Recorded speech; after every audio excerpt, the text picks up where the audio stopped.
안녕하십니까. 풋사랑 정형외과 박종태입니다. 제가 오늘 준비한 내용은 하지에서 발생되는 피로골절, 스트레스 골절 중에 두 번째 시간인 내측과 안쪽 복숭아뼈의 피로골절에 대해 설명드리겠습니다.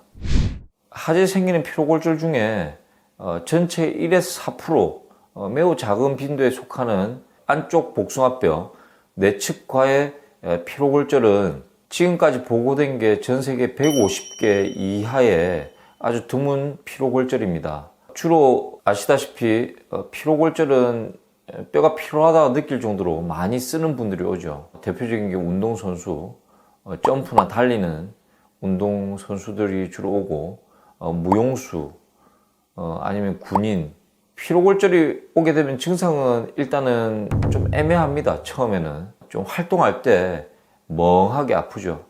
어디 부위냐? 안쪽 복숭아뼈 주변이 멍하게 아픕니다.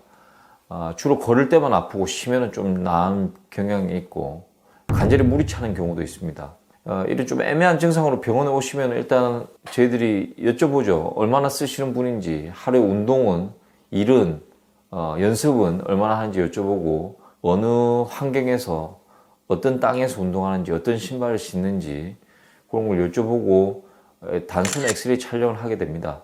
단순 엑스레이 촬영에서는 피로골절이 초기일 때는 대부분 진단이 안 되고 정상으로 보이는 경우가 많고요.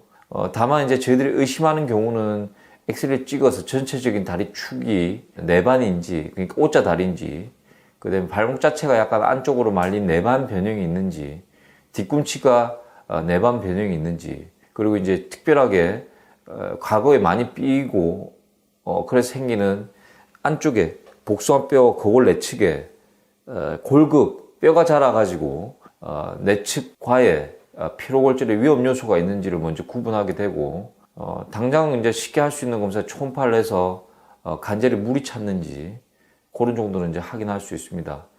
여러 가지 정황과 엑스레이에서 이제 골극이나 내반 변형이 있어서 내측과의 피로골절이 의심이 된다.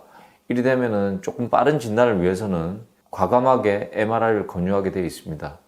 CT라는 검사를 했을 때 조금 애매한 결과가 보일 때는 사실 골절이 있는지 없는지 애매합니다.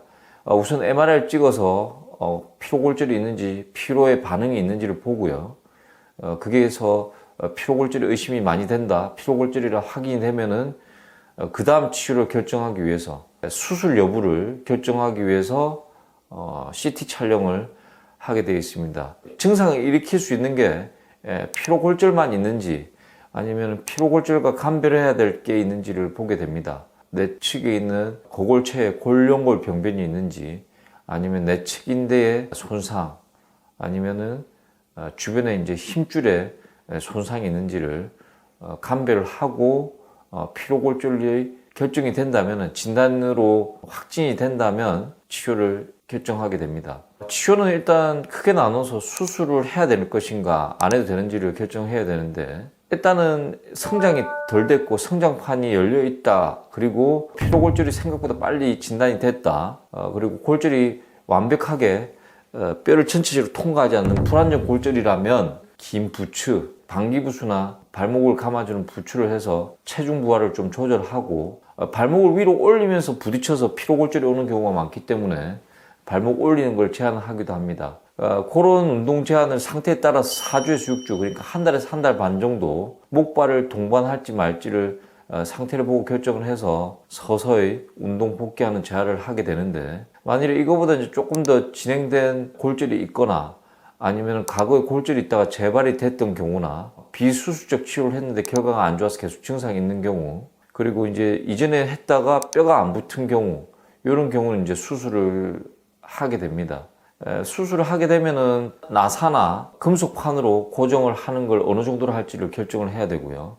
그리고 이제 골극이 있는 경우 반드시 제거하는 게 재발이나 뼈 유압에 뼈가 붙는 데 도움이 되는 것으로 되어 있어서 골극이 있는지 없는지에 대한 치료 결정도 매우 중요한 것으로 되어 있고, 마지막으로는 이제 크게 내반 변형, 뒤꿈치가 안쪽으로 변형이 됐을 때 요걸 같이 교정을 할지 말지는 매우 신중한 결정이 필요한 것이, 이렇게 수술이 커지게 되면은 대부분 운동하는 선수나 무용수의 운동 복귀 시간이 일반적인 5개월 정도 가량을 훨씬 뛰어넘는 긴 시간에 소요되기 때문에 치료하는 환자분과 의료진과 보호자분들과 면밀한 상의 후에 수술의 범위를 결정해야 될 것 같고, 만일 이런 수술을 이전에 했거나 아니면 수술을 하기 전에 장기간 기부순화해서 불려압이 확실하다, 그리고 주변이 좀 딱딱하다, 그러면은 이제 뼈이식까지도 할지를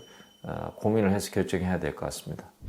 이번 시간에는 내측과 안쪽 복숭아뼈의 피로골절에 대해 알아봤습니다. 흔하지 않은 골절인데, 사실 제가 이제 피로골절 두 번째에 이 골절을 소개한 이유는 최근에 이제 주니어 농구 선수 환자가 저한테 이걸로 왔었는데, 다행히 제가 좀 빠르게 MRI를 권유했고 환자분이 동의해서 불안정 골절로 수술을 하지 않고 치료 중입니다. 그분한테 드리는 헌정 연상이라 할 수도 있고, 사실 제가 이제 검색해 봤을 때 내측 복숭아뼈의 피로골절에 대한 영상이 교육 자료가 부족한 것 같아서 제가 두 번째 시간으로 영상을 제작했습니다. 감사합니다.